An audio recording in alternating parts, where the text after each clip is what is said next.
Essay on Quaid-e-azam Muhammad Ali Jinnah. English version. Title: The Founder of Pakistan. Quaid-e-azam Muhammad Ali Jinnah. Quaid-e-azam Muhammad Ali Jinnah was one of the greatest leaders in the history of the world.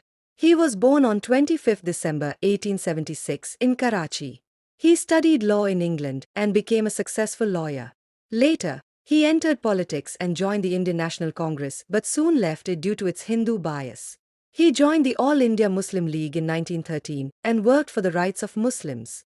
He strongly believed that Muslims and Hindus were two different nations with different religions, cultures, and values.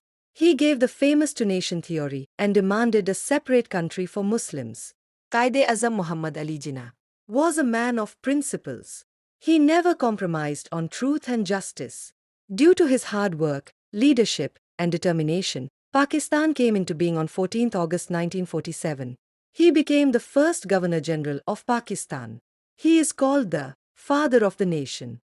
His famous motto was unity, faith, discipline. He passed away on 11 September 1948, but his name will always live in the hearts of Pakistanis. If you liked my video, please don't forget to like, share, and subscribe so I can keep bringing you more videos like this. You can ask me about any topic, and I will always be here to help you.